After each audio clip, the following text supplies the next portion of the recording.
පින්වත්නි අද දවසේ මේ උතුම් ධර්ම දේශනාවේ දායකත්වයෙන් කටයුතු කරන බව සිහිපත් කරලා තින්නේ දාරක ඩයස් මහතා, ඉන්දුල ඩයස් මහත්මිය, දේවංගා ඩයස් දියණිය, ඉයන්සා ඩයස් දියණිය, අවිෂ්ක දාරණ්‍ය ඩයස් පුතුණුවන් ඇතුළු පවුලේ සියලු දෙනා විසින්ම මේ පින්කම සිද්ධ කරන බව දක්වලා තියෙන්නේ නුගේගොඩ චැපල් පාර අංක 37 B නිවසේදී පදිංචි දාරක ඩයස් මහත්මිය ප්‍රධාන ඉන්දුල ඩයස් මහත්මිය සමග ඔවුන්ගේ දරු තිදෙනාවන නම් සිහිපත් කරපු පින්වන්ත දූ දරුවන් ඔවුන්ගේ බලාපොරොත්තුව ලෙස දක්වලා තියෙනවා මුළු ලෝ පුරාම පැතිරිලා යන මේ වසංගත අවස්ථාවන්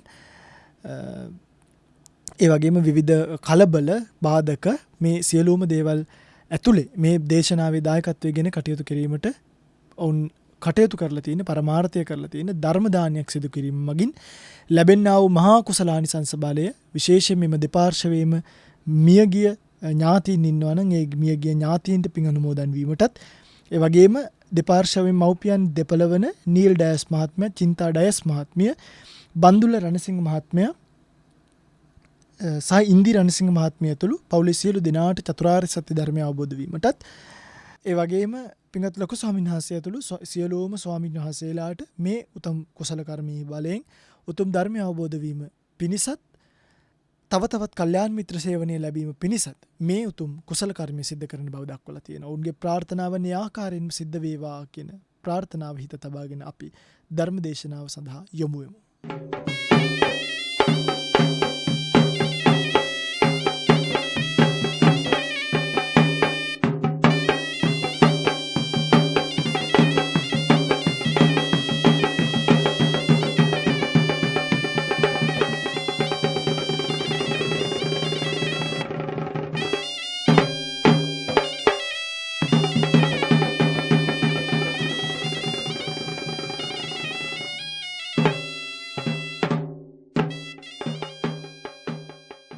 समन्ता चक्कवालेषु अत्रा गच्छन्तु देवता सद्धम्मं मुनिराजस्स सुनन्तो सग्ग मोक्कदं धम्मස්සවන කාලෝ අයං භදන්තා ධම්මස්සවන කාලෝ අයං භදන්තා ධම්මස්සවන කාලෝ අයං භදන්තා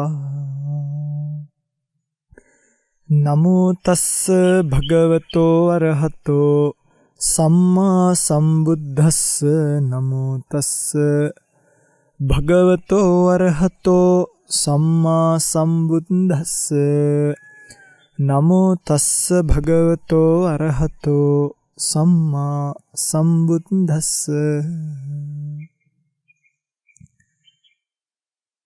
අනිච්චා සබ්බ සංඛාරා උපාද වය ධම්මිනෝ uppajjitva niruddhanti තේසං වූප සමෝසුකෝති.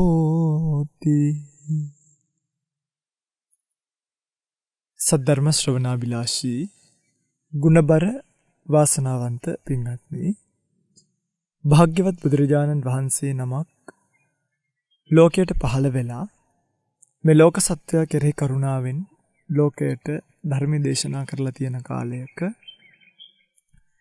මනුෂ්‍ය ජීවිතයකට ඇවිල්ලා ඒ මිනිසෙක් වෙලා ලැබුණු උප්පත්තියත් ඊට සමගාමීව ලැබෙන මේ උතුම් ධර්මස්කන්ධයත් නිසා සත්වයකට පුළුවන්කම තියෙනවා ප්‍රඥාවත් එක්ක ඉපදිච්ච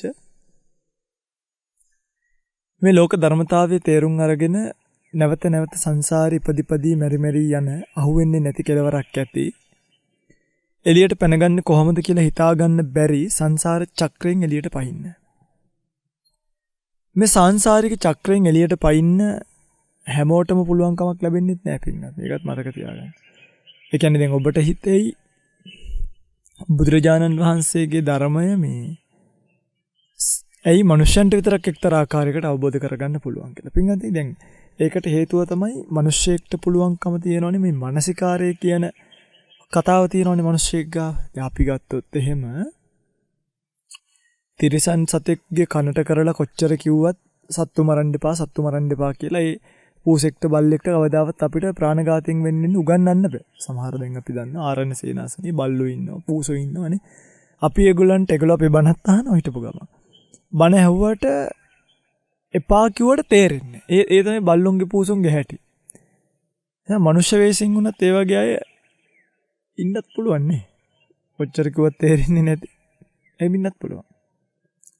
ඔය කොහොම වුණත් ඒ සතෙක් ගාව වැඩ කරන්නේ නැති මානසිකාරය අපි අවුරුදු 15ක විතර පුතෙක්ව අරගෙන කිව්වොත් මෙහෙමයි අපායට යන්නේ නෙවෙයි යාදිසං වපතේ බීජං තාදිසං හරතේ පලං කියලා. ඒ ළමයාගේ ඇතුළාන්තයේ වැඩ කරන මානසිකාරය නිසා ඒ ළමයාට පුළුවන්කම තියනවා මගේ චින්තන ප්‍රවාහය වෙනස් කරගෙන කායික ක්‍රියාවලිය පිළිබඳව සම්පූර්ණ අවධානයකට එන්න පච්චවෙක්කිත්වා කිව්වේ කියන්නේ රාහුල කායන කම්මං කාතබ්බං. කයින් කරනකොට කල්පනා කරලා කරන්නේ. එනිසා මිනිස්සෙකුට විශේෂයෙන්ම පුළුවන් මානසිකාරය කියන මේ ටූල් එක පාවිච්චි කරලා අපි ගාව තියෙන මේ උපකරණය පාවිච්චි කරලා මේ සංසාර චක්‍රයෙන් අත මිදෙන්න. ඉතින් මෙහෙම කියනකොට ඔබට හිතෙන්නත් පුළුවන් මේ. එතකොට අපේ හාමුදුරුවනේ ඒ කියන්නේ සත්වයකට මේකේ චේතනාවක් පහළ වෙනකොට ඒ චේතනාවේ පව එක අඩුයිනේ වේගය අඩුයි බලය අඩුයි. අකුසලයේදිත් එහෙමද කියලා නෑ අකුසලයේදී පින්ගන්නේ සත්වයකට ඒවා මේ උප්පත්තියෙම ජාතියෙම පිටිනවා. දන්නවද ඔය අපේ ආරණ්‍ය සේනාසන වල අලියෝ ඉන්නවා මේ. ඒගොල්ලෝ අලි වැට කඩන විදිහ එහෙම අලි වැටවල ගහන අයටවත් හිතාගන්න බෑ අලි වැට කඩන්නේ කොහොමද කියලා. කරන්ට් එක තියෙනවද කියලා බලන්නේ නියපොත්තේ. නියපොත්ත තියලා බලන්නේ. නියපොත්ත තියලා බලලා කරන්ට් එක තියෙනවා නම් තියෙනවා කියලා ඒගොල්ලන්ට හිතුනොත් දැනුනොත් ඈතින් ගහක් ගලවන් එනවා කියලා. ගහ ගලවන් ඇවිල්ලා වැට උඩට දානවා. එහෙමත් නැත්තම් අර අලි වැට කම්බි 3ක් තියෙනවානේ. 3න් 2ක් ඇතුලෙන් එක කකුලක් දාලා ගානට මේ කණුව පෙරලනවා. එන්නේ පෙරලලා පූසෙක් පයින්නා වගේ පයින් එක කකුලක් මුලින්ම තියෙනවා. අනිත් කකුල ඊළඟට තියෙනවා නැට්ටයි පිටිපස්සේ කකුල් දෙකයි ඔක්කොම උස්සන් පයින්. කියන්නේ ඒගොල්ලන්ට අකුසලයට අවශ්‍ය කරන මේ මොලේ නිකම්ම ලැබිලා නේ. දැන් පූසෙක් ගොදුරු අල්ලන විදිය බලන්න. එයා හිමින් මාන බලලා කිරලා මැනලා කියන්නේ එයාට ඒක කෙරෙහි පහළ වෙලා තියෙන එක තමයි සංසාර චක්‍රයේ හැටිනේ. එයාට ඒක කෙරෙහි පහළ වෙලා තියෙන ඥානෙ අවශ්‍ය තරමින් අවශ්‍ය ගානට පහළ වෙලා තියෙනවා. ඒකට අපිට කවදාවත් එහෙම මේ කුරුමානන් අල්ලලා එකපාරට සතෙකුට පයින්න බෑ. එයාගේ ශරීර අවයව පවා බලන්න පූසෙක්ට පුළුවන් කොච්චර උඩ පයින්නද නේ ස්ප්‍රින් එකක් වගේ උඩ යනවා. ඒක තමයි යාගේ හැටි. එනිසා හැම සත්වයකටම මේ කතාව අවබෝධ කරගන්න බෑ. අවබෝධ කරගන්න පුළුවන් ලිවිං බීන්ග්ස්. නැත්නම් මේ හියුමන් බීන්ග්ස් කියලා කියනවා. ලිවිං බීන්ග්ස් නේ මෙහෙම කිව්වම ඔක්කොමයි තියෙනවනේ ජීවිත කොටස.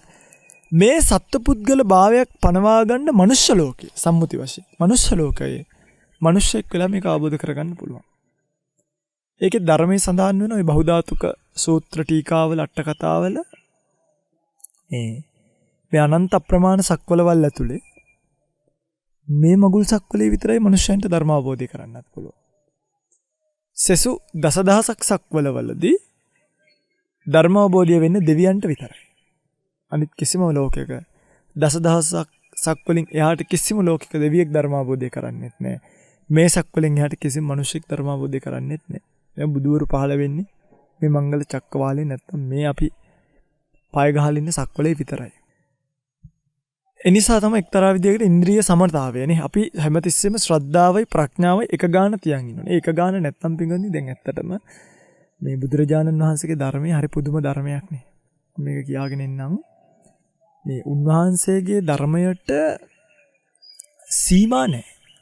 මේ මහා පිරිසිදු දහමක්. අඩුම කන මාළු කෑල්ලේ කට්ට ආයි පාත්‍රයට දාගන්න එපා කිව්වා. කටේ තියෙන කායි පාත්‍රයට දාගන්න එපා කිව්වා.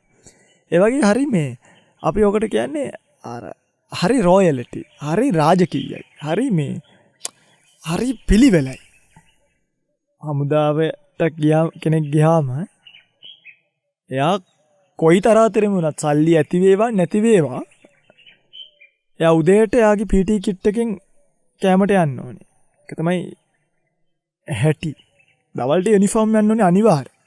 රැට මෙයා ගාල්ලේද මාතරද කියලා නෑ ටයි කෝට් දාලා හැඳි ගෑරප්ප වලින් කාලා එන්න ඕනේ. ටයි එකක් දාගෙන යන්න ඕනේ. අත් දිගට ඇඳලා මැදලා යට කරලා ටයි එකක් දාගෙන යන්න. ඉතින් ඒ වගේ අර එක ආයතනයක යම් සෑම සියල්ලක්ම ගොඩනගෙනවා නේද? බුදුදහම කියන්නේ ඒ වගේ සියල්ලම ගොඩනගිච්ච තැනක් ඕලාරික වශයෙන් ගත්තා. මේ ඕලාරික වශයෙන් ගත්ත තැන කෙනෙක් සංසාරිකව ෆේල් වුණත් එයා කැමති නම් ඉද නන්දති. එයාට මෙහෙත් සතුටු වෙන්න පුළුවන්. පෙච්ච නන්දති. පරලෝකෙත් සතුටු වෙන්න පුළුවන්. කත පුඤ්ඤෝ උභයත්ත නන්දති. පින්ක් හරියට මේක අල්ලගත්ත කෙනා දෙකේම සතුටු. මේ ජීවිතෙත් සතුටු වෙලා පරලෝක ජීවිතෙත් සතුටු වෙනවා. දැන් සමහරුන්ට මේ ජීවිතෙත් සතුටක් නැහැ නේ පින්වත්නි. තමන්ට තියෙන්නේ සම්පූර්ණ ආත්මීය චෝදනා විතරයි සමහර කෙනාට. ඒතර මේ ආත්මීය චෝදනා ඇතුලේ බුදුරජාණන් වහන්සේගේ දේශනාව කෙනෙක්ට තේරුම් ගන්න පුළුවන් නම් අන්නේ තේරුම් ගන්න යන කෙනා ආත්මීය චෝදනාවෙන් අංක 1 බුදුදහමෙන් ලැබෙන දෙයක් නැහැ. මතක තියාගන්න ඔයගොල්ලෝ අපෙන් ඇහුවොත් එහෙම ස්වාමිනී බුදුදහමෙන් ඔබ වහන්සේට මොනවද ලැබුණේ කියලා ඇත්තටම ප්‍රත්තරම් පින්වත්නි අපිට මෙලෝ දෙයක් මේ බුදුදහමෙන් ලැබුණේ. ගුණේ තිබ්බ ආත්මීය චෝදනාවන් එක්ක තිබ්බ යම් දුර්වලතා තිබ්බ සමහර අනවශ්‍ය දේවල් නැති වෙච්ච එක විතරයි. 아무තෙන් ලැබුණේ නැහැ. මොනවද අනවශ්‍ය දේවල්? දිරදිරා යන රූප පිළිබඳව තිබ්බ බලාපොරොත්තු නැති වුණා. හැබැයි ඒකට අපි කැමති. කම නැති වුණා අපෝ දෙයියනේ මාර වැඩක් නෙුනේ අපිට කියලා අපි එහෙම කරන්නේ නැහැ. අපි ඒකට කැමති. මොකද මන් දන්නේ පිටින් ඔබ ගැන මට පිටරටකට යන්න ඕන නම් බෝට්ටුවේ ඒ බෝට්ටුවේ කිලෝමීටර් 100ක් යන්න තියෙනවා නම් 50ක් යදී දිරලා වැටෙනවා නම් මං නම් ඒ බෝට්ටුවට නගින්නේ නැහැ. ඕගොල්ලෝ නගින්න. ඔයගොල්ලෝ මේ කිලෝමීටර් 1000ක් නෙමෙයි පිටින් කෙලවරක් නැති සංසාරයක් යන්න තියෙන ගමනේ දැන් ඔරුවකට ගොඩ වෙලා තියෙනවා. ඇත්තටම ඔරුවකටත් නෙවෙයි කෙහෙල් පඬරල් දෙකකට. ඔරුවකට ගොඩ වෙලා හෙන්න දුර ගමනක් යන්න හිතාගෙන. ඕක මගදී කැඩෙනවා. කැඩිලා වැටෙන්නේ සසරට. ඒක තමයි සංසාර සාගරය. අර කපුටට වෙච්ච දේ වෙනවා. කපුටට උනේ කපුටෙක් දැක්කලු මේ ඇත්කුණක් ගහගෙන යනවා ඇලදිගේ. හොඳට මතක තියාගන්න. කපුටට වෙච්ච දේ තමයි වෙන්නේ. කපුට මොකද කරේ? ඇත්කුණේ ඉතින් සෑහෙන්න කණ්ඩ තියෙනවනේ. ඇත්කුණේ වහලා කපුට මේ සම්පූර්ණයෙන් ඇත්කුණ කන්න පටන් ගත්තලු. දැන් මේ කුණ ඕම ගිහිල්ලා මට මතක විදිහට ඇත්කුණක් ගිහිල්ලා සාගරයට වැටුණා. ඉතින් කපුට මේකේ වසල කකා හිටියා. කපුටට මතක්ුණේ නෑ මට ඉතරට පියඹල යන්න ඕනේ කියලා. අවසානයේදී මොකද උනේ? මේ ඇත්කුණ ඉවර වෙලා. ඉවර වෙනකොට තමයි කපුටගේ තටු පෙඟෙනකොට තමයි මතක්ුණේ මං ඉන්නේ සාගරේ කියලා. උඩට ගියාට පින්වත්නි ගොඩ බිමට එන්න තරම් ළඟ තැනක නෙමෙයි කපුට ඒ වෙනකොට හිටියේ. පාවි ගිහිල්ලා සෑහෙන ඈතකට ගිහිල්ලා හිටියා. කපුටට ආයිත් ගොඩ බිමට එන්න බැරුව තටු වෙහෙසටපත් වෙලා මගදිම ආපහු මහමුදට වැටලා මැරුණා කියනවා. සත්‍යයට වෙන්නේත් ඒක තමයි. කෙලවරක් නොපෙනෙන සංසාර ජීවිතේ තාත්තා කියන අම්මා කියන බිරිඳ කියන දරුවා කියන ඇත්කුණේ වහලා ඉන්නවා. ඔය ඇත්කුණත් එක්ක ගහගෙන යන ගමන කවදා හරි දවසක තටු පෙඟෙද්දී මරණාසන්න මොහොත වෙද්දී ජීවිතයේ අස්ථිරභාවය අනිත්‍යභාවය ඇඟට පතට දැනෙද්දී තටු පෙඟෙද්දී ආයි කැරකිලා කල්පනා කරලා එන්නේ නැදුවට එදාට එන්න බෑ. එදාට තටු නෙමෙයි අඩුම ඇඟෙන් හොටු ටිකක්වත් බේරෙන්නේ නැහැ. එනේ වේලිලා වියකිලා ගිහිල්ලා ඇඳෙන් නැගිට ගන්න බැරි දවසට ආයි එන්න දඟලන්න එපා. ගොඩාක් ওই වයසට ගිය අම්මලා මගේ රත්තරන් පුතේ වයසට ගියාට පස්සේ ඒගොල්ලන්ට තේරිලා දැන් ওই වයසට ගිය උපාසක අම්මලා තාත්තලා අනේ ආම්දුරනේ අපි පරක්කු වැඩි කියන එක විතරයි කියන්නේ. කිසිම කෙනෙක් අද වෙනකන් අහුවෙලා නැහැ. ගිහි ජීවිතේ ඉඳලා වයසට ගිහිල්ලා අප්ෂාමාර ගිහි ජීවිතයක් ගත කරේ කියන. හැමෝම කියන ලොකු කුඩා ભેදයකින් තොරව විශේෂඥ වෛද්‍යවරු හම්බ වෙනවා අපිට. අයි ස්පෙෂලිස්ට්ලා හම්බ වෙනවා අපිට. ෆයිලට්ස්ලා හම්බ වෙනවා අපිට. ඇමතිලා හම්බ වෙනවා, ජෙනරල්ස්ලා හම්බ වෙනවා, මේජර්ලා හම්බ වෙනවා. ඔක්කොම ඇවිල්ලා කියන්නේ පින්වත්නි, මහානි ස්වාමීනි, අනේ මගේ ස්වාමීනි. ඒ කාලේ ඔබ වහන්සේ වගේ කල්යාණ මිත්‍රෙක් හම්බුණා නා. ඒගොල්ලෝ මේ තරුව එක්ක වයසට ගියාට හඳ නැතුව බහින්න වෙලා තියෙන්නේ මහ පොළොවට. ඕක තමයි වෙලා තියෙන්නේ. කියන්නේ මේ ජීවිතේ කෙලවරට යනකොට පින්වත්නි මනුෂ්‍යයට දැනෙනවා අපි දිරන බව. මනුෂ්‍යයට මරණය පේනවා. අපි කියන්නේ කොඩි පේනවා කියලා. මරණය පේනවා, කොඩි පේන්න ගන්නවා. හීනෙන් මරණ පූර්ව නිමිති පේනකොට සුජීවත්ව වාසය කරනකොට කිසිම ඕලාරික කෑමක් කන්න බැරුව දියර ටිකක් විතරක් වක් කරලා පවනකොට මනුෂ්‍යයට මරණය පේනකොට එයා කල්පනා කරනවා. මගේ ජීවිතය මම කොහිද ගියේ? මොකද කළේ? මට මොකද්ද වෙලා තියෙන්නේ? ඒ වෙනකොට ඒගොල්ලන්ට දැන් අපිට කතා කරන එකම පාපොච්චාරණය. ලොකු කුඩා ભેදයකින් තොරව. ස්වාමීනි. අනේ අපි පරක්කු වැඩි. දැන් ඒගොල්ලන්ගේ තටු පැංගිලා. ඒගොල්ලෝ පියාඹල එන්නේ නැහැ. ඒගොල්ලෝ ලෑස්ති වෙනවා මැරෙන්න නෙමෙයි.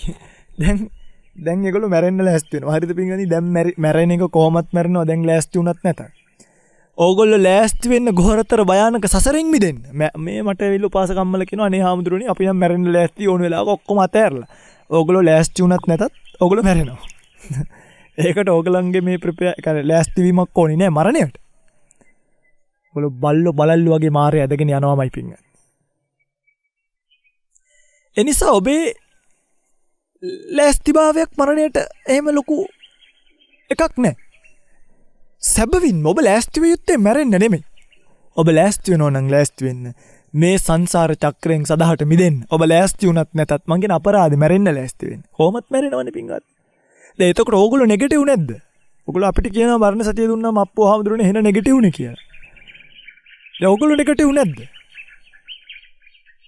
නැත්නේ.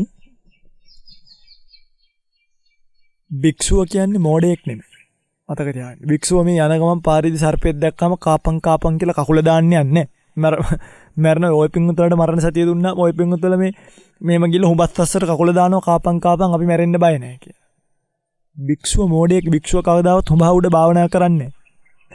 අලියෙක් දැක්කම මග ඇරලා යනවා. අසනීපයක් වුණාම බේත් ගන්නවා. හිස රැවුල් බාලා සිවුර පොරවල හරියට පිළිවෙලට පෙරසිදුවට ඉන්නවා. හැබැයි වෙනස තමයි මැරෙන්න ඇඟිලි ගැන ඉන්නව නෙමෙයි. තියෙන ස්කන්ධ පිළිබඳව පිළිකුලෙන් වාසය කරනවා. තියෙන ස්කන්ධ පිළිබඳව පිළිකුලෙන් වාසය කිරීම තුළ අනිච්ච දුක්ඛ අනාත්ම කියන ත්‍රිලක්ෂණීය මානසිකාරය කිරීමෙන් හෝ භික්ෂුවට පින්ගනි මේ ඇත්තටම මේ භික්ෂු ජීවිතය කියන්නේ නිදානය. භික්ෂු ජීවිතය කියන්නේ පින්ගනි ඕගොල්ලෝ කොයි හරි පොළොවකට වතුර ගන්න ගිහිල්ලා කොයි හැරුවත් වතුර එනවා නම් ඒක සාර පොළොවක් නේ. ඒ වගේම යම් පොළොවක ඔගොල්ලෝ හිතන්නකො නිකන් මෙහෙම කළ වී අහුරක් දැම්මම අක්කරයක් විතර වැවෙනවා නම් ඒක සාර පොළොවක් නේ. භික්ෂු ජීවිතයේ සාර පොළොවක්. කන බොන නිදන එකේ ඉඳන් භික්ෂුවට තියෙන මානසිකාරයක් මේ සංසාරයෙන් ඈතර වෙන්නේ. බලන්න කොච්චරක්ද කියලා අසුබ සංඥා, ආදීනව සංඥා, අනිච්ච සංඥා, දුක්ඛ සංඥා, අනාත්ම සංඥා. ආනාපාන සති, මෛත්‍රී, බුද්ධානුස්සති, මෙත්තානුස්සති. අයියෝද කියන්නේ පින්වත්නි කර්මස්ථාන තියෙනවා. සබ්බ සංකාරේසු අනිච්ච සංඥා, ආදීනව සංඥා. මේ එදිනෙදා පේන, දකින්න, දැනෙන හැම දෙම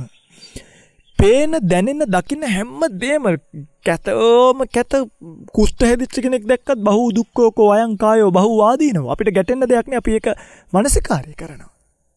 හොත ලස්සන කෙනෙක් දැක්කොත් අත්තිමස්මින් කායේ කේසා ලෝමා නඛා දන්තා කියලා ඒකත් විදර්ශනා කරනවා.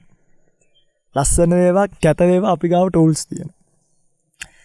හීන වේවා, ප්‍රනීත වේවා අපි ගාව ටූල්ස් තියෙනවා. අපිට තියෙනවා මේකට පාවිච්චි කරන්න උපකරණ ආයුධ. අපි ගන්නේ භික්ෂුව කියන්නේ මේ යුද බිමට බෑපු ආයුධ සන්නද්ධ ක්ෂත්‍රීය කුමාරයෙක් වගේ. උන්වහන්සේ පාංශකූල චීවරෙන් සැරසුනහම වෙඩි නොවදින ආවරණයක් දාගෙන යුද බිමට බැස්සා වගේ. අභිමානේ මම පාංශකූල චීවරයක් දරන්නේ භික්ෂුවක්. පංචකූල චීවරං නිස්සය පබ්බජ්ජා තත්තතේ යාව ජීවං උත්සාහ කරණීයෝ. උපසම්පදා සීමා මාලකයේදී ප්‍රොමිස් කරලා ඉන්නේ මම පාංශකූල චීවරෙන් ඉන්නවා කියලා. අපි පොරොන්දු වෙලා. ආර්ය වංශ ප්‍රතිපදාව. මේ භාවනා රමතාවයට ඇලෙන්න සුදුසුයි. හරි? ඒක මහා පුදුමයි. කවුරුත් අතර දෙන එක ගන්නෙ නෑ පාංශකූලක බිම් එක්කෝ දායකයා දෙනවා නම් ඇවිල්ලා බිම තියලා යන්න ඕනේ. බිමින් තමයි ගන්න. නේ? සොහොනින් තමයි හොයාගන්නේ. ලේසියෙන් හොයාගන්න පුළුවන්. එතකොට මේ පේන අනිත් වෙන භික්ෂුව ඉන්නවනේ භික්ෂුවට මේ අඳින පළඳින දේවල් ගැන උනත් තෘෂ්ණාවක් ඇති වෙන්නේ නැහැ. දැන් මේ සිවුරු දැන් ඕගොල්ලන්ගේ ඇඳුම් හෙන ගණන් මේ සිවුරු වල පිගනි යාරයක් 75ක් විතර වෙන්නේ. එනේ මේ ඉන්න අඩුම කොස්ට් එකේ තමයි ජීවත් වෙන්නේ. මම දන්නේ ලක්ෂ ගානකට සිවුරු තියෙන වෙත් ඒවයි එක එක මහාන කරන විදියත් එක්ක. හැබැයි සාමාන්‍යයෙන් මේ මම දන්න විදියට මේ රෙදි જાතිය නම් අහින අඩුයි. ඉතින් භික්ෂුවට මේකට වෙන්නේ නැද්ද නූල් ඇදිලා ඉරිලා මහලා මේ හැබැයි ආදරේ ඔය පින්වුත්තලා වගේ මේ රෝල් කරලා ඇඳයට ගහන්නයි අරේ දාන බිමට දාන්න නැතුව හොදන්නේ සිවුර. බේසමට දාලා මගේ සිවුර කියලා. අපිකට ආදරේ බලන්නකො බිමක් ගෑවෙන්න තියන් ඉන්නවද කියලා. සිවුර වනනකොට වැල පීදාලා වනන්නේ. ඒක මලකට තියලා සිවුරට අල්ලයි කියලා. වැල පීදාලා ඇඟිල්ලෙන් ගන්නන්නේ සිවුර. සිවුර මිරිකනකොට මේක ටිකක් දිගයිනේ. එක පැත්තක් බිම වදින නිසා එකක් කරට දාගෙන එක පැත්තක් මිරිකලා ඒක කරට දාගෙන අනිත් පැත්ත මිරිකන්නේ. තනියෙන් බැරි නම් තව ස්වාමීන් වහන්සේ නමක් අරගෙන එහා පැත්ත කොන දීලා දෙන්නත් එක දෙපැත්තට කරකවල සිවුර ගසලා තමයි වැලට දාන්නේ. මේකට ආදරේ බලන්නකෝ. මේක පොරවන හැම වෙලාවකම භික්ෂුවගේ මනසේ තියෙනවනේ මේ බුද්ධ චීවරය මම පොරවන්නේ මොකටද කියලා. මොකටද? මේ සීත උෂ්ණ මැසි මදුරු දෂ්ටනයන්ගෙන් වැළකීමට. මේක පොරවන හැම වෙලාවෙම තියෙනවා මේ ගිනි රෙද්දක් පොරවන්නේ අනිත් මිනිස්සුන්ගෙන් අරගත්තු සල්ලි වලින් මුදල් වලින් පූජා කරපු කියලා. එතකොට මේකත් එක්ක සෙල්ලම් කරන්න යන්නේ නැහැ භික්ෂුව. මම මේ කියන්නේ මේ මානසිකාරයට බලන්න මේ සාසන ප්‍රතිපදාව කියන්නේ කොච්චර රහද කියලා. ඕකනේ මම මේ සූත්‍රයට මාතෘකා කළේ. මේක අනුරුද්ධ සූත්‍රය කියලා සූත්‍රයක් තියෙනවා සංයුත්ත නිකායේ. දෙවි කෙනෙක් අනුරුද්ධ මහ රහතන් වහන්සේ ගාවට එනවා. ඇවිල්ලා අහනවා මේ අනුරුද්ධ තෙරුණි මේ දිව්‍ය ලෝකෙ පැත්තෙන් විඳපු සැප ආයි විඳින්න පුළුවන් කියලා. අනුරුද්ධ තෙරුන් වහන්සේ කියනවා මේ විඳපු සැප කොයිද? දිව්‍ය ලෝකෙ අනිච්චා සබ්බ සංඛාරා. ඔය ගාතාව දැන් අපි අහලා තියෙන අනිච්චා වත සංඛාරා කියන ඒක කියන්නේ සක්‍ර දේවේන්ද්‍රයා. බුදුරජාණන් වහන්සේ පිරිනිවන් පාන වෙලාව. මේ අනිච්චා සබ්බ සංඛාරා අනුරුද්ධ මහ රහතන් වහන්සේ අනිච්චා සබ්බ සංඛාරා උපාද වය ධම්මිනෝ. මෙන්න ඔය ඉඳගන්න කියලා දිව්‍ය ලෝකේ ගැන කියන්න ආපු දෙවියට ඉඳගන්න කියලා බණ කියනවා. අනිච්චා සබ්බස මේ සංස්කාරය අනිත්‍යයි. උපාද වය ධම්ම නිපද නිරුද්ධ වෙනවා. උපජ්ජිත්වා නිරුද්ධಂತಿ තේ සංවූප සමෝසුකෝ. මේ ඉපදිලා නිරුද්ධ වෙන සංස්කාර ආයි දිව්‍ය ලෝකේ හටගත්තත් නිරුද්ධ වෙනවා නම් මොකක්ද ඒ ප්‍රාර්ථනා ප්‍රනිධි අර්ථය? මොකක්ද ප්‍රාර්ථනා කරන platform එකේ සැපය? ඊට වඩා හොඳ නැද්ද? වූප සමනය. තේසං වූප සමෝසුකෝ. සායි කියන මේ ඇවැත්නි මේ මහතෙරුන් වහන්සේ මේ දිව්‍ය ලෝකේ තියෙන නන්දන වෙන කියලා එකක්. ඒකට යන්නේ නැති කෙනා කොයිද සැප විඳින්නේ? නික අපි ඉඳලා ඇවිල්ලා නෑ වගේ. අනුරුද්ධ මහ රහතන් වහන්සේ කියනවා ඕ කතා අනේ මේ මට ඉතින් හිතෙනවා මං හිටියනම් නම් ඕමම කියයි. අනේ මේ දේවතාවි. ඔහොම කියන්නේ අනුරුද්ධ මහ රහතන් වහන්සේ ලස්සනට කියනවා හරි. උඹ වගේ අඥානෙක් මහ රහතන් වහන්සේගේ වචනයක් දන්නවද? උඹට තේරෙනවද? ඕක තමයි ඇහුවේ. උඹට තේරෙනවද අපි මේ ඔය ඉඳලා නාපු අයයි ඔය සැපේ නොවිඳපු අයයි දැන් මේ කුණු කයත් එක්ක මේ මගේ නංගිට කුෂ්ඨයක් හැදිලා තියෙනවා අන්න බලපන්. අනුරුද්ධ මහ රහතන් නංගිට කුෂ්ඨයක් තිබ්බනේ. දැන් අපි මේ නන්දනුවේනි ඉඳන් හිටපු නැති අය අන්න දැන් කසකසේ ඉන්නවා. අපි එහෙනම් ආවේ. ඔබට මේක තේරෙන්නේ නැබ පොඩි වැඩි. ඔබටත් කියන්න දෙන්න මේ පින්වත්නි අරහෙ මෙහෙ ප්‍රණිත පිටවා ගන්න එපා. මම කියන්නේ ඕගොල්ලෝ බයක් තියෙනවනේ. සාධාරණ බයක් ඇති. මම මේ ජීවිතේ නිවන් නොදැක්කොත් දිව්‍ය ලෝකයකට හරි යන්න ඕනේ කියලා. පින්වත්නි ඔන්න ඔය බය තියෙනකන් ඔබට නිවන් දකින්න බෑ. ඔබට හැමතිස්සෙම ඒකට භව තෘෂ්ණාවක් හැදිලානේ. මට මේ පාර නිවන් දැක ගන්න බැරි වුණොත් දිව්‍ය ලෝකයකට හරි පැන ගන්න ඕන. අන්න එතන තියෙනවා භවයට බැඳිච්ච තෘෂ්ණාවක්. ඒ කියන්නේ ස්කන්ධ පිහිටවා ගැනීමේ ආසාවක් තියෙන නිසා ආයි ගිල්ල උපදිනවා. හැබැයි ජීවිතේ නම් මැරෙනවමයි. ස්කන්ධ නම් නිරුද්ධ වෙනවමයි. කොහොමත් එකයි. මැරිලා අපායට ගියා. මම මේක. කොහොමත් එකයි. මැරෙන වෙලාවට නිදහස් යද්දක පිහිදගෙන ආයිත් සැරයක් මේ භවගාමී ගමනට නොවැටෙන්න හිත හදාගෙන මැරෙනවා. ආයි උපදින්නේ නැහැ පින්වත්නි. මේ අතහැරීම අතහරින්න. කියන්නේ කවදා හරි දවසක නිවන් දැක්කහම මම මේ ඔක්කොම අතහරිනවා කියලා බලන් ඉන්න එපා පිටිමුට්ට වගේ. දැන් අතහරින්න. එතකොටයි නිවන ලැබෙන්නේ. අතහැරියාම නිවන් ලැබෙනවා නෙමෙයි. නිවන් දැක්කහම අතහරිනවා නෙමෙයි. අතහැරියාම නිවන් ලැබෙනවා. නිවන් දකින්නකම් ගොඩ ගහගෙන ඉන්න එපා. දැන් මේ ඔබට මේක ඇහෙනකොටම මේ ඔක්කොම අතහැරලා දාන්න. අනිච්චා සබ්බ සංඛාරා. මේ ඔක්කොම අනිත්‍යයි. උපාද වය ධම්මිනෝ. ඉපදිලා නිරුද්ධ වෙනවා. උපජ්ජිත්වා නිරුද්ධಂತಿ තේ සංවෝප සමෝසකෝ. මේ ස්කන්ධයන්ගේ සමනය වීමම සැපයි. මේ කතාව තේරුම් අරගෙන මම මේ භික්ෂුව ගැන කියාගෙන ආවේ භික්ෂුන් වහන්සේට කොච්චර ලාභයක් තියෙනවද කියලා ඔබට අපි ඇත්ත පින්ගන්නේ ඇත්ත අපිට ටිකක් අමාරුයි මේක. රැයට කණ්ඩ නෑ, බඩගිනියනවා, බඩ දැවිල්ලයි, බඩගිනියහම වතුර බොනවා. ඇත්ත. 12 වෙනකොට කාලා කොහොම හරි ඉවර කරගන්න ඕනි. ඔවා ඔක්කොම ඇත්ත. උදේ නැගිට්ටාම පින්ඩපාත යනකොට කර රිදෙනවා පාත්‍රයට, අරක රිදෙනවා, මේ කකුල් රිදෙනවා, මේ ග්‍රෙවල් ඇනෙනවා කකුල් වල. ඔවා ඇත්ත.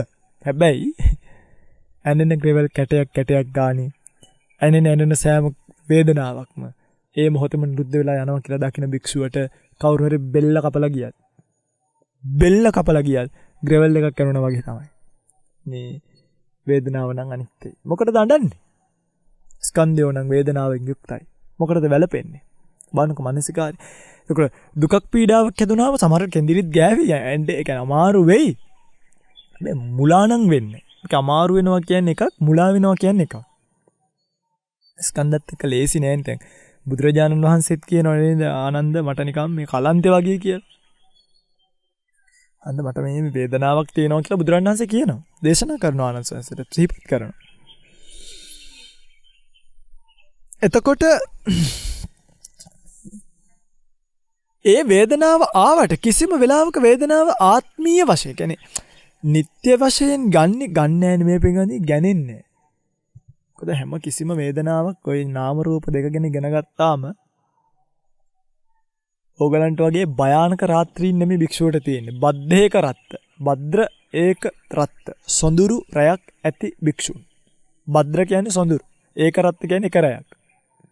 ඕගලන්ට තියෙන සොඳුරු රැයවලද අඳුරු රැයවලද? ඕගලන්ට තියෙන අඳුරු රැයවල. භික්ෂුවට තියෙන සොඳුරු රැයවල. ඕගොල්ලෝ රැය ගත කරන්නේ ඕගොල්ලෝ කියන්නේ මං ඉතින් මේ අදාළ අයට ඉතින් මේක වදින්න ඕනේ. හරි. මාරයට යට වෙච්ච කාමයෝ එක්ක. මාරයට යට වෙච්ච කාමයෝ එක්ක ගත කරන අඳුරු රැයවල් අතර භික්ෂුව සොඳුරු රැයවල් ගත කරනවා. කොහමද? උනාසේ රැයට ඉන්න ගමන් පේන්නේ කල්පනා කරනවා. මේ ඔබ වගේ අහසේ තරු දිහා බලාගෙන තරු ගයින්නයි, හත් දින්නක් තරු ගයින්නයි, තරු රටා ගයින්නයි. ඔවට යන්නේ නැහැ භික්ෂුව. අපිට කොච්චර වැඩ තියෙනවද මේ ඇත්තම මේ පැය 24ක් මදි. හිතලා තියෙනවා සතියේ දවස් 15ක් විතර තියෙනවා. මාසෙට දවස් 50ක් විතර තියෙනවා. කර්මෙට මේකට 7යි තියෙන්නේ. ඔය භික්ෂුව කල්පනා කරනවා ඉඳගෙන ලස්සන කතාවක් කියන්න හදන්නේ. මේ ශරීරයේ තියෙනවනේ. බුදුරජාණන් වහන්සේගේ දේශනාවේ තියෙන මේ ශරීරය හැදිච්ච තැන්. පඨවි, ආපෝ, තේජෝ, වායෝ.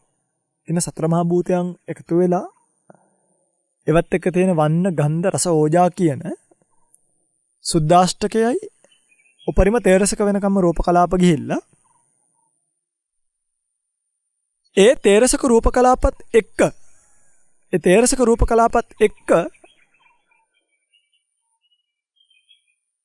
ඇතිවෙච්ච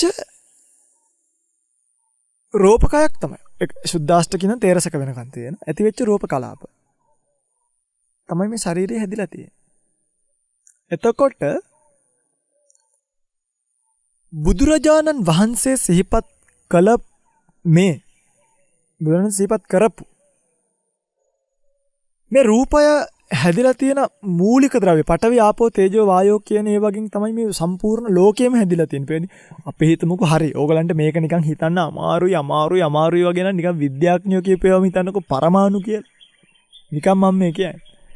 දැන් ඔය මොකකින් හරි පරමාණු ඒවා අර ඒවා මේවා වයින් හැදලා තියෙන මේ ගස්කල් මේ පුටු මේ වටාතු අර මහා මේරු පර්වත පිදුරු තලාගල සිරිපාද ඒවා එක දවසක පිටින් මේ මහා පොළවෙන් යට වෙන දවසක් එනවා. මේ වතුරෙන් යට වෙන දවසක්.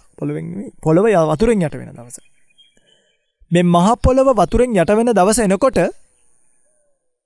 ඒවට පෙඟෙන පිදුරු තලාගල් ශ්‍රීපාද වැලි කැටයක් නැති වෙන පෙන්දි බලන්න ඕක ඇත්තනේ.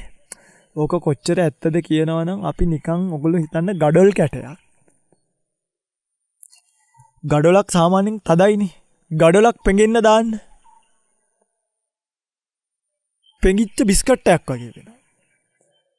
ඒ වගේ පිදුරුතලාගල සිරිපාදය කියන මේ මහා කඳු එවරස්ට් වේවා අරව වේවා මහා මේරුව වේවා මහා පොළව මේ වතුරෙන් යට වෙච්ච දවසට වායෝ ධාතුව අධික වෙලා ආපෝ ධාතුව අධික වෙලා ආපෝ ධාතුවට යට වෙන පඨවි ධාතුව දවසක නැති වෙලා යනවා. ත්‍රොය කියන ගස්ගල් පවා දිනයක නැති වෙලා යනවා නම් ඒ කියන ස්වභාවයෙන්ම හැදිච්ච මේ රූප පරමාණු වේවා ඉලෙක්ට්‍රෝන වේවා නියුට්‍රෝන වේවා මොනවා හරි දාන්නකො. බුදුරජාණන් වහන්සේගේ නම් කතාව තමයි මේක සතර මහා භූතයන්ගෙන් හැදිච්චයක් කියන. මේ සතර මහා භූතයන්ගෙන් හැදිච්ච ගස්ගලුත් දවසක විනාශ වෙනවා නම් මේව ගැන කවර කතාවද? ඉන්නන්නේ මේක විනාශ වෙන්න මහ ලොකු දැන් මේ අර කනේ තියෙන කම්බරේ කියලා එක. සමහරු මේ කන හාරනවනේ. ඔය කන හාරනකොට දාන කන් හැන්දි කොටන් බටන් ඒ වගේම මේ මොනවද දාන්නේ අර කොණ්ඩ කටු දානවනේ. ඔය කොණ්ඩ කටු දානවා, හැට්ට කටු දානවා. ඉස්සර නම් කුකුල් පියාටු දැම්මා. උණ ගස්වල අර ආවා මෙහෙම ඇද්දලක් වගේ එකක්. ඒක දැම්ම. එක එක ඉරටු කෑලි දානවා, කම්මි කූරු දානවා. ඔය දානකොට චුට්ටක් ඩැමේජ් වුණොත් කංබරේ කියන එක හදන්න බැරි වෙන්න ඩැමේජ් වෙනවා කියන එක සිද්ධ වෙනවා. එනිසා බුදුරජාණන් වහන්සේගේ ධර්මය යමෙක් හරියට තේරුම් ගන්නව නම් අන්න යාට රාත්‍රියේදී මතක් වෙනවා පින්වත්නි මේ මොනවද? අයියෝ අද රැයට කොත්තුවක් කන්න තියෙනවා නම් ඉන්දියාප්ප කන්න තියෙනවා. හේව නෙමෙයි මම අඳුරු රාත්‍රී. පඨවි ධාතුවෙන් නිර්මිත මේ කය. පඨවි ධාතුව අධික වෙලා නිර්මිත වෙර පිදුරු තලාගල සිරිපාදේ දවසක ඒකාන්තයෙන් නැති වෙලා මහ පොළොවට සමතලා වෙනවා නම් එහෙම දවසක් එනවා. මේ කය අනිවාර්යෙන් දවසක ගෙවෙනවමයි. ඒ නිසා මේක අනේ ගෙවෙන්නේ නැතුව ඉන්න එහෙම නෑ. භික්ෂුව ප්‍රාර්ථනා කරනවා මේ කය ගෙවියන්. ගෙවෙන තරමක් ගෙවියන්. ගෙවෙන්නම ඕනේ. හදිසියවත් භික්ෂුවගේ කය ගෙවුන් නැති වුණොත් භික්ෂුව ඒක බල මගේ කය වයසට යන්නේ නෑ. මොකද්ද මේ වෙලා තියෙන්නේ? ඇයි මෙහෙම වුනේ? මේ ධර්මතාවයන්ගෙන් මිදුනේ කොහමද මම? කියලා භික්ෂුව කල්පනා කරනවා. භික්ෂුව මේ ආකාරයෙන් කල්පනා කරද්දී භික්ෂුවට තේරෙනවා. දැන් කියන්නේ වයසට යන්නේ නැතු ඉන්නේ නැහෙනි කවුරුත්. අර වයසට යන ස්වභාවය කල්පනා කරද්දී භික්ෂුවට මගේ රත්තරන් පින්වදී හොඳට මේ ටික අහගන්න. කවරදාකවත් රූපය පිළිබඳව අපේක්ෂාවක් දල්වන්නේ. හිතන්න මගේ ඉස්සරහට ආවා කියලා මේ ලෝකේ ඉන්න මේ අසුබය ඕනේ විදර්ශනාවටම. මේක ඇති. මේ ලෝකේ ඉන්න ලස්සනම කෙනාව කියලා මගේ ඇස් ඉස්සරහින් තිබ්බා කියලා හිතන්නේ. අපිට හිතෙයිද නිකන් හරි මේ ගෙදර එක්ක යන්න තියනවා නම් හොඳයි වගේ එකක්. පින්වත්නි දවසක රූපේ දිරෙනවා නම් දවසක මේ කුණුකයි දිරලා යනවා නම් දවසක මේකෙන් සැරව ගලනවා නම් දවසක මේකෙන් අර්සස් ලෙඩ රෝගය ඇදිලා අසුචි මල මුත්‍රා ගලන මේ ශරීරය වර්තමාන වශයෙන් ඇලිය යුතුයිද? ඔබ නිකම් මොලයක් තියනවා නම් කල්පනා කරලා කියන්නේ මම ඇලෙන්නද කලකිරෙන්නද?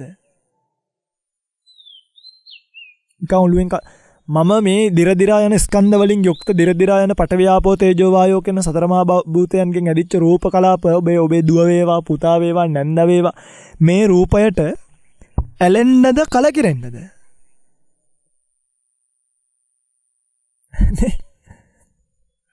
මේ පේන්න තියෙන කිසිම රූපයකට කවරනම් ඇලීමක්ද? අපි ඔක්කොම දිරනවා පින්ගන්න. අපි ඔක්කොම මැරෙනවා පින්ගන්න. අපි ඔක්කොම දවසක ෂේ වෙනවා. කුමන ඇලීමක්ද? වර්තමාන රූප අනාගතේ මගේ ඉස්සරහට කොයි තරම් ලස්සන රූප ආවත් එහෙනම් මං ඇලෙන්නද කලකිරෙන්නද? කොච්චර ලස්සන රූප ආවත් මං ඇලෙන්නද කලකිරෙන්නද? ඇලෙන්න දෙයක් නෑ, කලකිරෙන්න තමයි දේවල් තියෙන්නේ.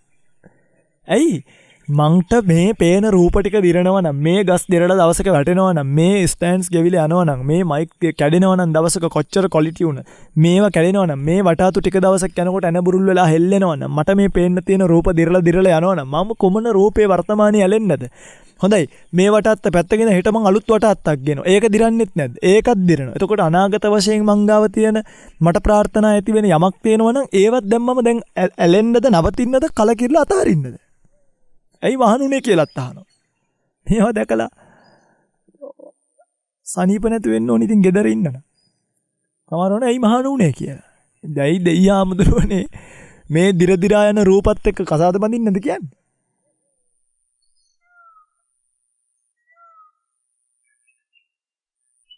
එතකොට අතීතී මංගාව තිබ්බ වටාතු.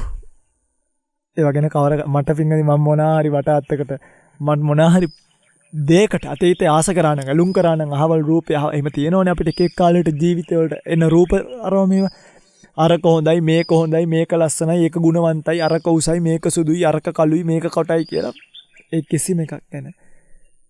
අර ගුණභාවය තියෙන ඉතින් අරයා ගුණවන්තයි මෙයා හොඳයි මෙයා සිල්වන්තයි කියන එක ඔළුවේ තියෙනවා. හැබැයි එයා මැරෙන්නේ නැහැ, එයා ලෙඩ වෙන්නේ නැහැ, එයා ස්ථිරයි, එයාට හොඳ ජීවිතයක් දී අපිට යත් එක සදාකල් ඉන්න පුළුවන්. ඒ ඔක්කොම කතන්දර. ඒ ඔක්කොම පැත්තකට දාන්න තියෙනවා. මේක ටිකක් සැරයිනේ. කරන්න දෙයක් නැපින්නේ මේක තමයි ඇත්ත. එතකොට අතීත වශයෙන්, වර්තමාන වශයෙන්, අනාගත වශයෙන් කවරාකාරයක රූපයක් පිළිබඳවවත් මට ඇලීමක් සකස් වෙන්නේ නැහැ. මට බැඳීමක් සකස් වෙන්නේ නැහැ. මට ඒ පිළිබඳව ප්‍රණීතියක් ප්‍රාර්ථනාවක් සකස් වෙන්නේ නැත්තම් අතීත වර්තමාන කොච්චර නිදහසේ ඉන්න පුළුවන්. ඔන්න ඕකනේ බුදුරජාණන් වහන්සේ මජ්ජේ සූත්‍රයේදී කිව්ව අතීතෝ ඒකෝවන්තෝ. අතීත අන්ත ඒවා ඉවරයි. අනාගතෝ ဒ ුතියවන්තෝ වර්තමානං මධ්‍ය වර්තමානීය උනත් ප්‍රඥාවන්තයා මොකද කරන්නේ? වර්තමානයේ නොඇලී වාසය කරන ඔය අඥාන ඇතම් අය වර්තමානයේ ධර්මදේශකයෝ පවා සමහරක් වෙලාවට කියනවා අතීතේ හිතන්න එපා. අනාගතේ හිතන්න එපා. මැදට වෙලා සතුටින් ජීවත් වෙන්න. එහෙම කතාවක් බුදුදහමේ නෑ. ඒ කාමසුකල්ලිකාණී යෝගේ එක පැත්ත. අතීතය අතාරින්න, අනාගතයත් අතාරින්න මේකයි දහම මේ බලන්න. වර්තමානයේ නොඇලී ඉන්න. වර්තමානයේ ඉන්න නෙමෙයි. වර්තමානයේ නොඇලී. ඇයි වර්තමානයේ ඇලුනොත් වර්තමාන රූපයට උපාදානිය තියෙනවනේ. වර්තමාන රූපයට තණ්හාව තියෙනවනේ. වර්තමාන රූපයට ආසාව තියෙනවනේ. වර්තමානයේ ජීවත් වෙනවා කියන තැනදී අපි ඒ ජීවත් වෙන්න අත දාන හැම තැනකදීම අපේ සංස්කාර සකස් වෙනවනේ අවිද්‍යාව නිසා. ඒතර අවිද්‍යාව නිසා සංස්කාර සකස් වෙද්දී සංස්කාර නිසා විඥාන සකස් වෙනවනේ. වර්තමානයේ නොඇලී ඉන්න ප්‍රතිපදාවක් මිසක් බුදුදහම වර්තමානයේ ජීවත් වෙන්න ප්‍රතිපදාවක් නෙමෙයි. එතකොට ඊළඟට තව එකක්. සිතවිලි දැන් කෙනෙක්ට හිතෙන්න පුළුවන් අපි සිතවිලි මරන්න හොඳ නැහැ. අපි සිතවිලි බලන්න කියලා. නෑ. අපි සිතවිලි මරන්න ඕනේ. අනුශය ප්‍රහීනය කියන්නේ ඉපදෙන රාගක් සිතවිලි ඉපදෙන ද්වේෂ සිතවිලි මැරීම. රාගක්කයෝ නිබ්බාන. රාගයේ ඡය වීම නිබ්බානයි. මෝහක්කයෝ නිබ්බාන. ද්වේෂක්කයෝ නිබ්බාන. ද්වේෂය හුරතල් කිරීම නිබ්බානිය නෙමෙයි. රාගය තියාගෙන මේ සමනය කිරීම නිබ්බානිය නෙමෙයි. එතකොට සිතවිලි සමනය කරන්න යන්න එපා. සිතවිලි මරණය කරන්න. ආත්මය සමතුලිත කරන්න එපා. ආත්මීය තෘෂ්ණාව නැති කරන්න. සමහරු ආත්මය දමනය කියන්නේ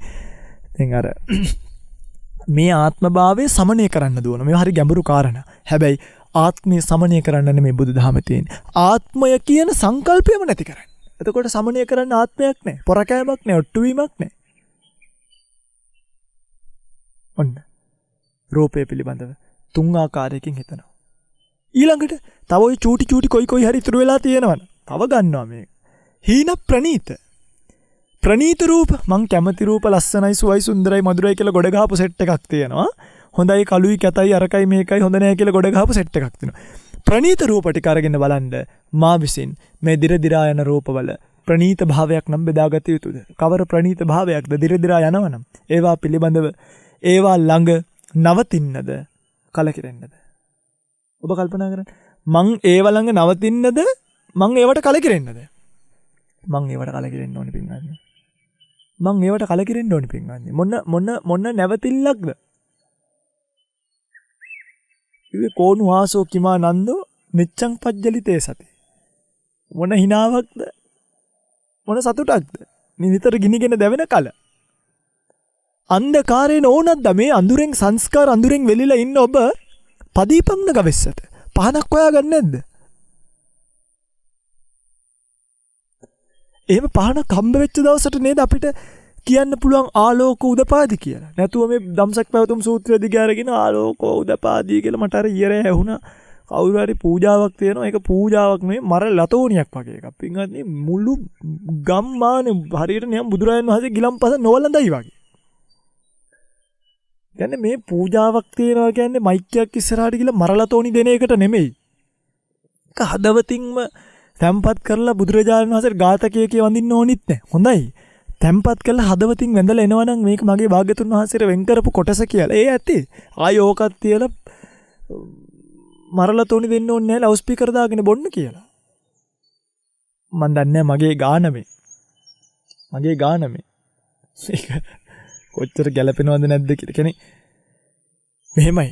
පූජාවල රටට මෙහෙන්න තියෙන කේ නෙමෙයි මේ වරද. ඒකේ තියෙන්න ඕනි ලිමිට් එක. එහෙනම් අර බුදුරජාන් වහන්සේ කාලේ හිටපු අචල ශ්‍රද්ධාවක් තිබ්බ මිනිස්සු රහතන් වහන්සේලා සෝවන් වෙච්ච උතුමෝ නිතර දෙවේලේ මේ අර බුද්ධ පූජා හදා තිය ඉන්න පැයිනේ. කිරිපිඬු පූජායි අර පූජා. ඒවා ශ්‍රද්ධාවට මූලික කාරණා මිසක් ප්‍රඥාවත් එක්ක බැඳිච්ච ශ්‍රද්ධාවේ කරුණු නෙමෙයි දෝ කියලා මෙහෙමයි ප්‍රඥාව එක එක්කෙනාගේ ඩිපෙන්ඩ්. ඉතින් ඒ නිසා ඒක නෙමෙයි මයි කියලා මම කියන්නේ යන්නේ නැහැ. දැන් වක්කලි මහරහතන් වහන්සේ ගත්තාම වෙනයි නාලක මහරහතන් වහන්සේ ගත්තාම වෙනයි. අපි දැනගන්න ඕනේ. ඒතර ඒක ප්‍රඥාවේ ඩිපෙන්ඩ් වීම. එතකොට ඔයගලන්ට මගෙන් බණ කියවෙද්දි ඉතින් මට කියවෙන්නේ මගේ ඇක්සන්ට් එකකින් නෙනේ මගේ ගාලින් නේ. ඒකනේ කතාව. මේ එතකොට එතනදී ඇති වෙලා තියෙන කියන්නේ අපි ඒ ශ්‍රද්ධාව ඇති කරගන්න ක්‍රමවේදයක්. ඒක දැන් බලන්න අර ප්‍රනීත රූප පිළිබඳව හීන රූප පිළිබඳව කිසිදු අපේක්ෂාවක් නැතුව නවතින්න හොඳ නැහැ කියලා මතක් වෙද්දී බුදුරජාණන් වහන්සේ කියන කොච්චර සනීපයක් එනවද කියලා. උන්වහන්සේ කියන කොච්චර සුවයක් අපිට සනීපයක් හිතට දැනෙනවද කියලා. ප්‍රනීත රූප කියලා පින්වත්නි බෙදාගත්තු යමක් තියෙනවා නම් ඒ වගේ නැවතිලා වැඩක් නැහැ. හීන රූප කියලා බෙදාගත්තු යමක් තියෙනවා නම් ඒ වගේ නැවතිලා වැඩක් නැහැ. වගේ නැවතිලා වැඩක් නැහැ පින්වත්නි. කියන්නේ ඒ වගේ ගැටිලා වැඩක් නැහැ. හීන රූපත් නැති වෙනවා. ඒ වගේ ගැටි ඉන්න එකේ කොමුණ අර්ථයක්ද බිඳිලා යනවනම් ප්‍රනීත රූපත් බිඳිලා යනවනම් ඒව ලං කර ගැනීමේ කොමුණ අර්ථයක්ද ඔය කොයි කාගෙත් එන්නේ කුරුලේ ඒ කුරුලේ ඇතුලේ කාගේවත් පින්වත්නි සරව නැත්තේ නේ ආයි ඉන්දියාවේ නිලියක් ගත්තත් එන්නේ ජරාව කැඩුවාම අර කොස්සක් වගේ එනව නේද ආන් ඒ වගේව තමයි එන්නේ හැමෝගෙම ඔය කාගෙත් නහය ගත්තත් ඔක්කොගම තියෙන හොටු මිසක් කාගේවත් මේ නහයවල් වල මීපැණි නේ ඔය කාගේ කනක් ගත්තාම කනේ තියෙන්නේ කාගේර නිලියෙක්ගේ නළුවෙක්ගේ කලාඳුරු ටිකක් ඉමල බලන්න ඕනෙම අරගෙන චුට්ටක් කන් හැන්දකට හරි මේවා ජරාව. ඒ ජරා රූප ගාව නවතින එක තේරුමක් නැහැ. දිරල යන රූප ගාව නවතින එක තේරුමක් නැහැ. හීන ප්‍රනීත. එතකොට ඔන්න පහක් කිව්වා. අතීත වර්තමාන අනාගත හීන ප්‍රනීත. ඊළඟ කතාව තමයි දූර සන්තික. ළඟ තියෙන ඒවා දුර තියෙන ඒවා. ඒ කියන්නේ ළඟ තියෙන ඒවා තියෙනවනේ සමහරට ඒවා හොඳ නැති වෙලා දුර තියෙන ඒවා හොඳ වෙන්න පුළුවන්. හැබැයි ළඟ තියෙන රූපත් දිරනවා, දුර තියෙන රූපත් දිරනවා. සමහර කල දුර රූප හොඳ නැති වෙලා අර නිතර දකින්න කුකුලගේ කරමල මොකද්ද පාටයි කිව්වා වගේ. එහෙම මේ අපිට ලෝකෙ බෙදීම් තියෙනවා. මේගොල්ලෝ හොඳ නැහැ, අරහේ හොඳයි. මේ නෝනා හොඳ නැහැ, අර නෝනා වගේ නාවොත් හොඳයි. මේ නෝනත් දිරනවා, ඒ නෝනත් දිරනවා. මේ නෝනත් ලෙඩ වෙනවා, ඒ නෝනත් ලෙඩ වෙනවා. මේ නෝනත් කුණු ගොඩක්, ඒ නෝනත් කුණු ගොඩක්. මේවත් අසූචි මලු. ඒවත් අසූචි මලු. මේව කල්පනා කරාම දූර සන්තික කියලා ભેදයක් නැතුව ඇත්තටම මේකේ වෙන්නේ මේ මම මගේ භාෂාවෙන් කියන නිව්ටල් එකේ ජීවත් වෙන්න පුළුවන්. රේස් වෙන්නේ නැතුව නිව්ටල් එකේ ජීවත් වෙන්න පුළුවන්. ඔක තමයි බුදුදහමේ යථාර්ථය. කවුරු හරි ගලකින් ගැව්වත් ඇවිස්සෙන්නේ නැතුව ඉන්න පුළුවන්. කවුරු හරි ගලකින් ගැව්වත් ඇවිස්සෙන්නේ නැතුව ඉන්න පුළුවන්. දැන් එහෙමද ගලකින් නෙමෙයි සමහර ඔය පෙරෙත් වල තියෙනවා දැන් අපි හිතමුකෝ කාට හරි තියෙනවා නමක් මේ සුජාත කියලා දාලා කියලා. ඒතර අටවිසි පිරිදකේදී අර සුජාත කියලා නම කියනෝනේ සුජාතෝ කියලා.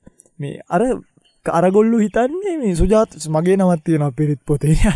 මහා බුදුරජාණන් වහන්සේට කියපු නම මේ අන්ධ බාල මිනිස්සු සමහරක් කරන මගේ නමක් තියෙනවා පිරිත් පොතේ. ඒක කියද්දි මේ මෙහෙම වෙනවා කෙලින් වෙනවා. බලන්න මිනිසුන්ගේ තියෙන මුලාව. හරිද? එන්නේ මේ ටග්ගල ආදේශ කර ගැනීමකට යනවා දූර සන්තික වශයෙන් මිනිස්සු පිටින් මේවා බෙදා ගන්නවා. හතක් කිව්වා. ඊළඟ එක තමයි ආධ්‍යාත්මික බාහිර. තමන් ගාව තියෙන ඒවත් බාහිර තියෙනේවත් මේ වගේම ආධ්‍යාත්මිකවත් දිරදිරා යනවා. බාහිරවත් දිරදිරා යනවා. මේ හොඳට මතක තියාගන්න. ආධ්‍යාත්මික රූපය යම්සේද දිරදිරා යන්නේ බාහිර රූපයත් ඒසේම දිරදිරා යනවා. කියන්නේ මගේ ශරීරයේ යම්සේද අපිට ඒක හොඳ උපමාවක්නේ. මම යම්සේද මගේ කුණු මේ කයත් පරිහරණය කරන්නේ බාහිර දේවලුත් මේ වගේම කුණු කයක්. මගේ ශරීරයේ යම්සේද දිරන්නේ බාහිර ශරීරයත් ඒසේම දිරනවා. ඕකනේ කතාව.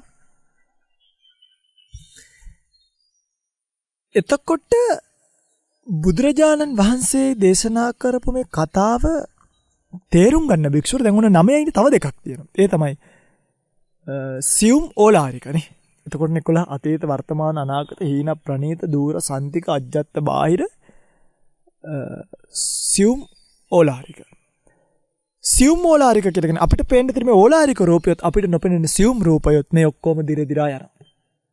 මේ 11 ආකාරයෙන් රූපය හොඳට කෙනෙක් විදර්ශනා කරනවා දාන මාන නින්ද ඕනේ නැහැ පින්වත්. මේව ඔළුවේ තියෙන්න ඕනේ. මේව ඔළුවේ තියෙන භික්ෂුවට මේ දාන මාන නින්ද කියන්නේ මහ මේ පුංචි දේවල්. ඒ කියන්නේ මේ භික්ෂුවට නින්දට යන්න හිතෙන්නේ නැහැ. නින්දට වඩා සනීපයි මේ කරන මානසිකාරය. දැන් මේ රූපය ගැන විතරයි කිව්වේ මට හැමදාම මේකේ වෙලාමදි වෙන එකක් තියෙනවා. වේදනාව ගැනත් එහෙමයි. මම ඊළඟ ධර්මදේශනාවකදී වේදනාව සංඥාව සංකාරය ගැන විඥානය ගැන කියලා දෙන්නම්කෝ.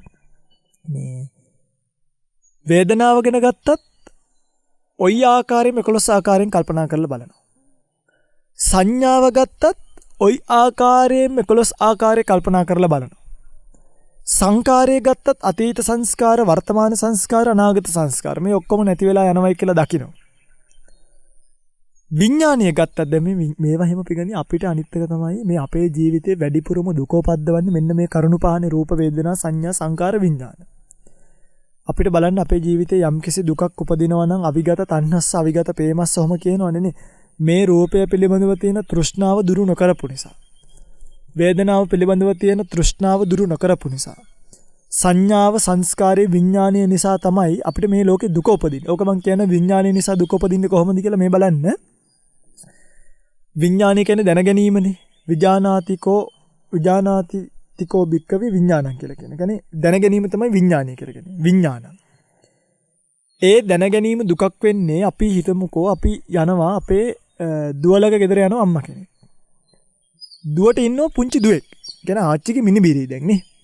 මේ අම්මා දුවට ගහද්දී දැන් අපේ අම්මලා අපිට කියලා තියෙනවා අපේ අක්කලා දරුවන්ට ගහනකොට අම්මලාට ඉන්න බෑ. කොච්චර ඉන්න බෑද කියනවනම් අපිට කියලා තියෙනවා මේ මට නම් බෑ මෙහෙ ඉන්න. මං වෙයි මට මේව බලන් ඉන්න බෑ. මම ගියාට පස්සේ ඒගොල්ලෝ ගහ මරා ගත්තත් මට කමක් නෑ. ඒ කියන්නේ මේ දුක කෙල්ලට ගහන එකට නෙමෙයි. මට පේන එකට. කෙල්ලට ගැහුවට මට කමක් නෑ. මට පේනකොට අප්සෙට්. එන්න මේ දැන ගැනීම නිසා තමයි දුක උපදින්නේ. මේක හරි ප්‍රායෝගිකයි. එතකොට අපි මේවා බල මට ඉන්න උනානේ. මට මේවා බලන්න උනානේ. මිනිහක් පරුණාම අඬන්නේ කොහොමද? අනේ මගේ දැසට මේක මට විඥානීය පහළ වුණානේ. කොහොම තමයි කියන්නේ අභිධර්මයෙන් කියනවනේ. තාත්තා මරුණ එක මට ප්‍රශ්නයක් නෙමෙයි. මගේ දැසට තාත්තගේ මරණය බලන්න උනානේ. අම්මලා බලන්න පුතාලා මරුණා මඩු කාලේ. මගේ පුතේ උඹේ මරණය මට බලන්න උනානේ. අනේ උඹට මගේ ආයුෂ අරගෙන මගේ මරණය බලන්න තිබ්බනේ. ඒ කියන්නේ මගේ විඥානීය පහළ වුණු නිසා දුකයි. ඔන්න මම මෙරුලා උඹේ විඥානීය පහළ පින්ගනි මරණයට වඩා දුකයි ඔය කියන ආකාරයට ඔය විඥානීය පහළ වීම. ඇයි දැන් ඔය අර බලන්නකෝ මට මේවා බලනවට වඩා හොඳයි මරුණා නම්. මරණය තෝරගන්නව නේද අර සමහර විඥාන දරා ගන්න බැරුව. නෝනාගේ වෙන ෆෑ එකක් අහුණා කියලා හිතන්නකෝ. නෝනා පැත්තට ගර්ල් ෆ්‍රෙන්ඩ්ස් යාළුවලා ඉන්න කෙල්ලගේ. මගේ යාළුවෙක් ඉන්නවා බෙල්ල වෙලා දාගත්තා. එතකොට මේ බලන්න අරක මගේ තව එක යාළුවෙක් හිටියා මල් ශාලාවට ගිහිල්ලා ෆෝමලින් බිව්වා. එම්බාම් වෙලා මැරුණේ. බලන්න අර දැනගැනීම ඇතුලේ. හරිද? මේ දැනගැනීම ඇතුලේ දැනගැනීම මාත්‍රයෙන් මරණය තෝරගන්න පව ඔප්ෂන් එකකට. අර දැනගැනීම කොච්චර පීඩාවක් ඇද්ද? එනිසා ඔය කියන රූප, ඔය කියන විඥාන, ඔය කියන සංඥා වේදනා ඔවත් එක බලාපොරොත්තු ගොඩ නගාගෙන ජීවත් වීම ලොකු අපරාධයක්. මේ අතාරින්න කාලය ලැබිලා තියෙන වෙලාවේ. මේ අතහැරලා දාන්න වෙනවා. මේ අතහැරලා දාන්න. මේ අතාරින ඔබට ඒකාන්තයෙන් රූප විතරක් නෙමෙයි අතහැරෙන්නේ. ඔබ මේ අතහැරියොත් ඔබට අතහැරෙන්නේ රූප විතරක් නෙමෙයි. ඔබට අතහැරෙන්නේ වේදනාව විතරක් නෙමෙයි. ඔබට අතහැරෙන්නේ සංඥා විතරක් නෙමෙයි. ඔබට අතහැරෙන්නේ සංකාර විතරක් නෙමෙයි. ඔබට අතහැරෙන්නේ විඥාන විතරක් නෙමෙයි. ඔබට මේවත් අතහැරෙනවා. සංසාර ජීවිතේම පිස්සන් කොටු වලට යන්නේ නැහැ. අතහැරෙනවා. සංසාර ජීවිතේටම ICU අතහැරෙනවා. සංසාර ජීවිතේටම කැන්සර් හොස්පිටල් අතහැරෙනවා. මීහරක් ජීවිත, තිරිසන් ජීවිත, പ്രേත ජීවිත, භව දුකම අතහැරෙනවා. ඔබ රූපය අතහරිනකොට බෝනස් එකක් විදියට භව දුක අතහැරෙනවා. ඔබ වේදනාව අතහරිනකොට ඔබේ භව දුක අතහැරෙනවා. ඔබ සංඥාව ඔබ මෙහින් රූපය අතහරිනකොට ආයි ඔබට දුක් විඳින රූපයක් ලැබෙන්නේ. හැබැයි රූපය පිළිබඳව තෘෂ්ණාව තියාගත්තොත් ඔබට ආයිත් ලැබෙන රූපයක් මතක තියාගන්න. ඒ රූපයත් කවදා හරි දවසක බට දාලා අරස අමාරු හැදිලා කොඳු අමාරු හැදිලා දුක් විඳින රූපයක්. ඒ නිසා ඔබ තණ්හා කරනවා නම් තණ්හා කරන්නේම අර වගේ රූපයකට කියලා මතක තියාගෙන තණ්හාව දුරු කරලා දාන්න. දුරු කරන තණ්හාව නිසා ඔබට මෙහෙමයි. ඔය දෙකක් තියෙන නාම රූප. කෙනෙක්ට රූප හොඳ නැහැ කියලා හිතුනොත් එයා රූපනේ හොඳ නැහැ කියලා හිතුවේ එයාට චතුෝකාර භවයක් ලැබෙන්න පුළුවන්. වේදනා සංඥා සංකාර විඥාන වලින් යුක්ත සතරාකාරී ස්කන්ධات එක්ක භවයක් ලැබෙන්න පුළුවන්. කෙනෙක් හිත හොඳ නැහැ කියලා හිතුවොත් සිත නැති කය ඇති බඹලෝ උප්පත්තිය ලබන්න පුළුවන්. සා නාම විතරක් නෙමෙයි රූප විතරක් නෙමෙයි අපිට තියෙන ලොකු විදර්ශනාවක්. ලොකු ඒරියා එකක් තියෙනවා කව කරන්න. නාම රූප කියන දෙකම අරගෙන විදර්ශනා කරලා දෙකම අතහැරලා දාන්න. ආයිත් නාමත් නැහැ රූපත් නැහැ. නිබ්බන්ති දිහිරා යතා යම්පදීපෝ. නිවිල යන පානක් නෙවෙයි වගේ. එනිසා මේවා මතක තියාගෙන අද දවසේ මේ ධර්මදේශනාව මෙතනින් එහාට මම සිද්ධ කරන්නේ නැහැ. කාල වේලාව අවසන් වෙන තියෙන නිසා. පිංගුතුල තමන්ගේ ජීවිතයට මේ ධර්මතාවයන් එකතු කරගෙන බුදුරජාණන් වහන්සේ සිහිපත් කළ